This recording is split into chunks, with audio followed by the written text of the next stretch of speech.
সিনেমাটি শুরু হয় দুই হাই স্কুলের মেয়ে জর্জিয়া এবং তার সবচেয়ে ভালো বন্ধু রিগান একটি ডিনারে বসে নাস্তা খাওয়ার মধ্য দিয়ে। তারা শহর ছেড়ে কলেজে যাওয়ার পরিকল্পনা নিয়ে আলোচনা করছে, কারণ কয়েক সপ্তাহের মধ্যেই হাই স্কুল শেষ হবে। জর্জিয়ার বাবার একটি কারখানার মালিক, যা ঘিরে রয়েছে গুজব। শহরের মানুষ ফিসফিসানি করে বলে যে সে গোপনে একটি মারাত্মক বিষ, অথবা আরও খারাপ, একটি জম্বি ভাইরাস তৈরি করছে। কেউ আসলে সত্যটা জানে না, কিন্তু সবাই ধরে নেয় যে ভয়াবহ কিছু একটা ঘটছে। এই কারণে জর্জিয়াকে প্রায়শই স্কুলে উপহাস করা হয় এবং নিষ্ঠুরভাবে পয়জন পেইজ ডাকনাম দেওয়া হয়। এমনকি জর্জিয়া নিজেও জানে না যে সেই কারখানার ভেতরে কি ঘটে। সে শুধু সেই একই গুজব জানে যা অন্যরা শুনেছে। মেয়েরা যখন কথা বলছে, হঠাৎ করেই ডিনারে ধোঁয়া ভরে যায়। আতঙ্কিত হয়ে তারা বাইরে ছুটে যায়, কিন্তু আবিষ্কার করে যে এটি আগুন ছিল না। দুই ছেলে, রবি এবং জিমি, একটি মজা করছিল এবং একটি ভিডিওর জন্য ধোঁয়ায় জায়গা ভরে দিয়েছিল। তারা জর্জিয়াকে উত্ত্যক্ত করে। আবারও রেগে গিয়ে সে তাকে পয়জন পেইজ বলে ডাকে, তারপর রিজ্ঞানের সাথে ঝগড়া শুরু করে। সেই রাতে পরে জর্জিয়া এবং রিজ্ঞানের মামার বাড়িতে একটি হাউস পার্টিতে যায়, যা জর্জিয়ার বাবার রহস্যময় কারখানার কাছে সুবিধাজনকভাবে অবস্থিত। তারা হাঁটতে হাঁটতে আমরা জানতে পারি জর্জিয়া 9 মাস ধরে জেকে নামে একজনের সাথে ডেটিং করছে, কিন্তু এখনও তার সাথে ঘনিষ্ঠতা করেনি। সে যা জানে না তা হল রিজ্ঞান গোপনে জেকে কেউ পছন্দ করে। পার্টিতে জেকে আসে এবং জর্জিয়া আনন্দে আলোকিত হয়। তারা চুম্বন ভাগ করে নেয় এবং শীঘ্রই অন্যান্য দম্পতিরা উপস্থিত হয়। কেসি এবং ব্ল্যাক হুক আপ করার জন্য উপরে যায়। এদিকে জর্জিয়া, রিজ্ঞান এবং জেকে রাত উপভোগ করতে শুরু করে। তারপর আরও দুই বন্ধু, চেলসি এবং ট্যানার, দলে যোগ দেয়। পার্টি ঠিক যখন মসৃণভাবে চলছে বলে মনে হচ্ছে, জানালার বাইরে ঘন কুয়াশা দেখা যাচ্ছে। এটা অদ্ভুত, খুব ঘন, খুব হঠাৎ। তারা একটি জোরে চিৎকারের শব্দ শুনতে পায়, যা তাদের হাড় পর্যন্ত ঠান্ডা করে। তারা তদন্ত করার জন্য বাইরে পা রাখে, কিন্তু কিছুই খুঁজে পাও না। কুয়াশা ঘনীভূত হচ্ছে এবং সবাই অকল্পনীয় বিষকে ভয় পেতে শুরু করেছে। জর্জিয়ার বাবার কারখানা থেকে যদি কুয়াশা চুইয়ে যায় তাহলে কি হবে? কেউ কেউ বলে যে বিষ অবশেষে বেরিয়ে গেছে, এবং যদি তারা নিঃশ্বাসের সাথে এটি গ্রহণ করে, তাহলে তারা নিয়ন্ত্রণ হারিয়ে একে অপরকে হত্যা করতে শুরু করবে। জেকে সবাইকে গাড়িতে উঠে চলে যেতে বলে, কিন্তু জর্জিয়া তাদের সতর্ক করে দেয় যে এত ঘন কুয়াশার মধ্যে জঙ্গলের মধ্য দিয়ে গাড়ি চালানো বিপজ্জনক। সে জোর দিয়ে বলে যে তার বাবা মানুষকে আঘাত করার জন্য কিছু তৈরি করবেন না, এমনকি যদি সে জানে না যে সে কারখানায় কি করছে। সে নিশ্চিত যে সে কোনো দানব নয়, কিন্তু কেউ তাকে বিশ্বাস করে না। তার সতর্কবাণী উপেক্ষা করে তারা তাদের গাড়ির দিকে ছুটে যায় এবং ঘন কুয়াশার মধ্যে গাড়ি চালায়। কিন্তু তারা যত গভীরে যায় ততই খারাপ হয়। রাস্তাটি দেখা কঠিন হয়ে যায় এবং একটি অস্বস্তিকর চিন্তা মাথায় আসে। কুয়াশা দূষিত হলে কি হবে? যদি কোনো উপায় না থাকে? ক্রমবর্ধমান ভয়ে তারা ঘুরে দাঁড়ায় এবং সেই একই বাড়িতে ফিরে যায় যেখান থেকে তারা সবেমাত্র বেরিয়ে এসেছিল। তারপর তারা বুঝতে পারে চেলসি এবং ট্যানার আর ফিরে আসেনি। কুয়াশা কি তাদের মেরে ফেলতে পারত? আতঙ্ক শুরু হয়। সবাই ঘরটি সিল করার জন্য দৌড়াদৌড়ি করে দরজা, জানালা বন্ধ করে টেপ দিয়ে ভেন্ট থেকে দেয় যাতে কুয়াশা ভিতরে না আসে। রিগান ব্ল্যাককে নিচের জানালাগুলি সুরক্ষিত করতে পাঠায়, কিন্তু ব্ল্যাক দ্বিধা করে। কুয়াশার ভিতরে কিছু থাকলে কি হবে? মানবিক কিছু নয়, তবুও সে তার বন্দুকটি ধরে ফেলে। রিগান ভেন্টগুলি টেপ করার সময় জেকে তাকে উপরে তুলে তার কোমরে হাত রেখে তাকে সাহায্য করে। জর্জিয়া এটা দেখে এবং এটি পছন্দ করে না। কেসি সতর্ক করে দেয় যে ঘরটি সিল করার অর্থ হল শীঘ্রই তাদের অক্সিজেন শেষ হয়ে যাবে, কিন্তু রিগান জোর দিয়ে বলে যে কুয়াশা চলে যাওয়া পর্যন্ত তারা অপেক্ষা করবে। জর্জিয়া একমত নয়। তাদের কেবল বসে থাকার এবং আশা করার চেয়ে আরও বেশি কিছু করার দরকার। এই কথা শুনে সবাই জর্জিয়ার উপর চিৎকার শুরু করে, যার ফলে তার মন আরও খারাপ হয়ে যায় এবং সে কাঁদতে শুরু করে। ঠিক তখনই দরজায় জোরে টোকা পড়ে সবাই চমকে ওঠে। ট্যানার এবং চেলসি বেঁচে আছে এবং ভেতরে ঢুকতে দেওয়ার জন্য অনুরোধ করছে, কিন্তু দলটি তা প্রত্যাখ্যান করে। ভয় হচ্ছে তারা হয়তো কুয়াশায় শ্বাস নিয়ে সংক্রামিত হতে পারে। তবে জর্জিয়া বিশ্বাস করে যে তারা ঠিক আছে এবং দরজা খোলার জন্য জোর দেয়। তবুও কেউ রাজি হয় না। অবশেষে রিজ্ঞান তাদের ভেতরে ঢুকতে দেয়, কিন্তু কেবল ঘরে, মূল ঘরে নয়। জর্জিয়া এটা দেখে এবং একটি অদ্ভুত হাসি দেয়। বাইরে কুয়াশা চলতে থাকে, দ্রুত ছড়িয়ে পড়ে। ট্যানার এবং চেলসি সবাইকে বোঝানোর চেষ্টা করে যে তারা সংক্রামিত নয়, কিন্তু ট্যানারের সামান্য আক্রমণাত্মক আচরণ দলটিকে সন্দেহজনক করে তোলে। ব্লেক তার বন্দুক বের করে ট্যানারকে পিছু হতে সতর্ক করে, নইলে সে গুলি করবে। ট্যানার পিছিয়ে যায় এবং চেলসি ব্লেককে কুয়াশার কারণে পাগল হয়ে যাওয়ার অভিযোগ করে। তারপর ব্লেক বলে যে যদি তারা সবাই মারা যায় তাহলে সে মদ্যপান করে মরতে চায়।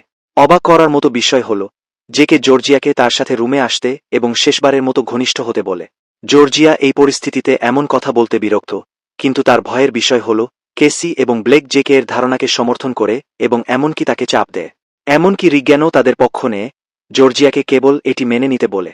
এমনকি তার সবচেয়ে ভালো বন্ধুও এমন কথা বলবে বলে জর্জিয়া হতবাক। জর্জিয়া এবং রিগ্যানের মধ্যে তর্ক শুরু হয়। জর্জিয়া তাকে মনে করিয়ে দেয় যে তারা সবচেয়ে ভালো বন্ধু ছিল এবং সে সমর্থন আশা করেছিল। রিগান ঠান্ডা গলায় বলে, জর্জিয়া যদি জেকের সাথে না যায় তাহলে সে যাবে, কারণ সে কিছু অনুভব না করে মরতে রাজি নয়। রিগান এবং জেকে উপরে গিয়ে নিচুতলায় ঘনিষ্ঠ হতেই জর্জিয়া বাকরুদ্ধ হয়ে পড়ে। জর্জিয়া রান্নাঘরে ঢুকে রেগে একটি গ্লাস ধুতে শুরু করে, তারপর খালি হাতে গ্লাস ভেঙে ফেলে, নিজেকে কেটে ফেলে। কেসি ভেতরে ঢুকে রক্ত দেখতে পায় এবং চুপচাপ চলে যায়। কিছুক্ষণ পরে রিগান ক্ষমা চাইতে নিচে আসে। সে বলে যে সে এটা করতে চায়নি। কুয়াশা, সে নিজের উপর নিয়ন্ত্রণ হারিয়ে ফেলেছিল, কিন্তু জর্জিয়া রেগে যায়। সে রিগানকে অভিযোগ করে যে সে ভালো করেই জানে যে জেকে তার প্রেমিক। রিগান ক্ষমা প্রার্থনা করে, কিন্তু জর্জিয়া শোনে না। হঠাৎ ক্ষোভে সে রিগনকে রান্নাঘরের কাউন্টারে ছুঁড়ে ফেলে এবং ভাঙা কাচের টুকরো দিয়ে তার ঘাড়ে ছুরিকাঘাত করে, যার ফলে সে তাৎক্ষণিকভাবে মারা যায়। এই হিংস্র আচরণ দেখে সবাই ধরে নেয় জর্জিয়া কুয়াশায় আক্রান্ত হয়েছে। তারা তাকে বেসমেন্টে বেঁধে রাখে যাতে সে অন্য কাউকে আঘাত না করে। বাইরে ট্যানার দলটিকে দরজা খুলতে সতর্ক করে, নইলে দরজা ভেঙে ফেলবে। ব্লেক তার দিকে বন্দুক তাক করে এবং কিছু করার চেষ্টা করলে গুলি করার হুমকি দেয়। এদিকে কুয়াশা আগের চেয়েও দ্রুত ছড়িয়ে পড়ে। ব্লেক তখন অন্যদের বলে জর্জিয়াকে হত্যা করতে হবে। রিগানের সাথে সে যা করেছিল তারপর সে স্পষ্টতই বিপজ্জনক এবং তাদের সকলকে হত্যা করতে পারে, কিন্তু জেকে পরিকল্পনা মেনে নিতে অস্বীকৃতি জানায়। জর্জিয়া কোনোভাবে বেরিয়ে আসতে সক্ষম হয় এবং বেসমেন্টে লুকিয়ে থাকে। সে উপরের তলায় যা ঘটছে তা শুনতে শুরু করে এবং বুঝতে পারে তারা তাকে হত্যা করার পরিকল্পনা করছে। ট্যানার এবং চেলসি দুজনেই ভেতরে ঢোকার চেষ্টা করছে, কিন্তু বারবার ধাক্কা দেওয়ার পরেও যখন কেউ দরজা খোলে না তখন ট্যানার দরজা ভেঙে ফেলে। প্রতিক্রিয়ায় ব্ল্যাক তাকে গুলি করে, যার ফলে সে গুরুতর আহত হয়। চেলসি আতঙ্কিত হয়ে রক্ত ঝরতে থাকে। ট্যানারকে বাঁচাতে মরিয়া হয়ে চেলসি ব্ল্যাকের কাছে গাড়ির চাবি চায় যাতে সে তাকে হাসপাতালে নিয়ে যেতে পারে, কিন্তু ব্ল্যাক তা প্রত্যাখ্যান করে এবং চেলসিকেও হত্যার হুমকি দেয়। সে রেগে গিয়ে তাকে চিৎকার করতে শুরু করে, তাকে খুনি বলে। ব্ল্যাক তার পেটে লোহার রড দিয়ে ছুরিকাঘাত করে, যার ফলে সে আহত হয়। চেলসি দেখতে পায় যে ট্যানার ইতিমধ্যেই মারা গেছে। হঠাৎ সে দুর্ঘটনাক্রমে বারান্দা থেকে সোজা নিচের জলে পড়ে যায়। সে কাছে একটি পুলিশের গাড়ি দেখতে পায় এবং সাহায্যের জন্য নিজেকে জল থেকে টেনে বের করার চেষ্টা করে, কিন্তু পৌঁছানোর আগেই সে অজ্ঞান হয়ে পড়ে। এদিকে গুলির শব্দে সাড়া দিয়ে দুই পুলিশ অফিসার বাড়িতে পৌঁছায়। তাদের মধ্যে একজন ব্ল্যাককে দরজা খুলতে বলে, কিন্তু ব্ল্যাক তাকে একেবারে ফাঁকা গুলি করে, যার ফলে ঘটনাস্থলেই তার মৃত্যু হয়। দ্বিতীয় অফিসার এটি দেখে গুলি চালাতে শুরু করে। একটি গুলি কেসিকে আঘাত করে, যার ফলে সে আহত হয়। ব্ল্যাক এবং জ্যাক কেসিকে সাহায্য করে এবং বাথরুমের ভেতরে তার সাথে লুকিয়ে থাকে। চেলসি জ্ঞান ফিরে পায় এবং আহত হলেও ঘরের দিকে দৌড়াতে শুরু করে, কিন্তু সে কাচের টুকরো ভরা গর্তে পড়ে যায়। ধারালো টুকরোগুলো তার পুরো শরীর ভেদ করে এবং সে সেখানেই মারা যায়। বাড়ির ভেতরে দ্বিতীয় অফিসার অন্যদের খুঁজতে খুঁজতে প্রবেশ করে। সে বেসমেন্ট থেকে কিছু শব্দ শুনতে পায় এবং তদন্ত করতে নেমে যায়, কিন্তু সে যখন তা করে তখন জর্জিয়া তাকে আক্রমণ করে তার উপর ঝাঁপিয়ে পড়ে। একটি নৃশংস লড়াই শুরু হয় এবং অবশেষে জর্জিয়া তাকে ছুরিকাঘাত করে হত্যা করে। উপরে ফিরে জেকে ব্ল্যাককে বলে যে সে জর্জিয়ার খোঁজ নিতে যেতে চায় কারণ সে তার জন্য চিন্তিত, কিন্তু ব্ল্যাক তাকে সতর্ক করে যে যদি সে চলে যায় তাহলে তাকে আর ভেতরে ঢুকতে দেওয়া হবে না। জেকে তাকে উপেক্ষা করে এবং যাই হোক চলে যায়। সে জর্জিয়াকে বেসমেন্টে দেখতে পায়, কিন্তু যে মুহূর্তে সে তাকে দেখে সে তার পেটে কুড়াল দিয়ে ছুরিকাঘাত করে, যার ফলে সে মারা যায়। তারপর সে উপরে যাওয়ার আগে তাকে একটি শেষ চুম্বন দেয়। ব্ল্যাক পায়ের শব্দ শুনতে পায় এবং আতঙ্কিত হতে শুরু করে। তার বন্দুক এখন খালি। জর্জিয়া দরজা খোলার চেষ্টা করে কিন্তু ব্যর্থ হয়, তাই সে কুড়াল দিয়ে দরজা ভেঙে ভেতরে ঢুকে পড়ে। সে কুড়াল দিয়ে ব্ল্যাককে দুবার ঘাড়ে আঘাত করে। তারপর কেসির চুল ধরে সে তার মুখ টয়লেটে ঠেলে দেয়, কিন্তু কেসি এখনও মারা যায় না, তাই জর্জিয়া বারবার তার মাথায় আঘাত করে যতক্ষণ না তার মাথার খুলি ভেঙে যায়। তারপরও ব্ল্যাক এখনও বেঁচে আছে। জর্জিয়া তার বন্দুক তুলে তাকে গুলি করার চেষ্টা করে, কিন্তু বন্দুকটি খালি থাকে, তাই সে তার মুখের গভীরে ব্যারেলটি ঢুকিয়ে দেয় যতক্ষণ না রক্ত ঝরতে শুরু করে এবং অবশেষে ব্ল্যাক মারা যায়। এরপর জর্জিয়া আয়নায় নিজেকে দেখে। তারপর সে শান্তভাবে ঘর থেকে বেরিয়ে যায়। ঠিক তখনই জিমি এবং রবি আসে। জর্জিয়াকে এমন অবস্থায় দেখে তারা হতবাক হয়ে যায় এবং তাকে জিজ্ঞাসা করে কি হয়েছে। জর্জিয়া বলে, আজ তোমার ইচ্ছা পূরণ হয়েছে। আমার বাবার কারখানায় আগুন লেগেছে, বিষাক্ত গ্যাস নির্গত হচ্ছে।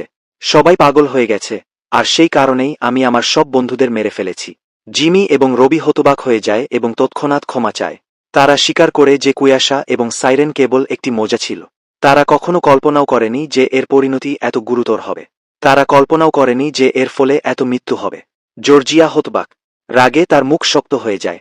কোনো কথা না বলে সে রবির চোখে ছুরি ঢুকিয়ে দেয়। জিমি তাকে থামানোর চেষ্টা করে, কিন্তু সে তার ঘাড়ে ছুরিকাঘাত করে, যার ফলে সেও মারা যায়। দুজনকে হত্যা করার পর সে পুলিশের গাড়িতে উঠে পালিয়ে যায় এবং সেখানেই সিনেমাটি শেষ হয়। এটি ছিল জর্জিয়া নামের এক কিশোরীর গল্প, যার নিজের শহর ছেড়ে অন্যত্র জীবন গড়ার বড় স্বপ্ন ছিল। কিন্তু তার বাবার কারখানা নিয়ে অনেক দিন ধরেই গুজব ছড়িয়ে পড়েছিল যে এটি কোনো ধরনের বিষ তৈরি করে এবং যদি কখনো আগুন ধরে যায় তাহলে গ্যাস পুরো শহরকে পাগল করে দেবে। এই গুজব এতটাই ছড়িয়ে পড়ে যে লোকেরা আসলেই তাদের বিশ্বাস করতে শুরু করে। তারপর এক রাতে জর্জিয়া তার প্রেমিক এবং সেরা বন্ধুর সাথে একটি বাড়িতে পার্টিতে যায় এবং সেখানে দুইজন লোক কারখানায় আগুনের ভান করে সাইরেন বাজানোর সিদ্ধান্ত নেয়, যার ফলে সবাই বিশ্বাস করে যে বিষাক্ত গ্যাস আসলেই মুক্তি পেয়েছে। এরপর যা ঘটে তা ছিল সম্পূর্ণ বিশৃঙ্খলা, ভয় গ্রাস করে এবং সবাই একে অপরকে আক্রমণ করতে শুরু করে, নিশ্চিত করে যে শেষ কাছাকাছি। সবই গুজবের কারণে, সবই একটি প্রেয়াঙ্কের কারণে, এবং শেষ পর্যন্ত জর্জিয়া নিজের হাতে সবাইকে হত্যা করে। এই সংক্ষিপ্তসারটি আপনার কেমন লেগেছে তা মন্তব্যে আমাকে জানান, এবং যদি আপনার কোনো বিশেষ সিনেমার অনুরোধ থাকে তাহলে নিচে সেগুলি লিখতে দ্বিধা করবেন না। আমি পরবর্তী ভিডিওতে সেই গল্পটি আপনার কাছে নিয়ে আসব। পরবর্তীতে দেখা হবে।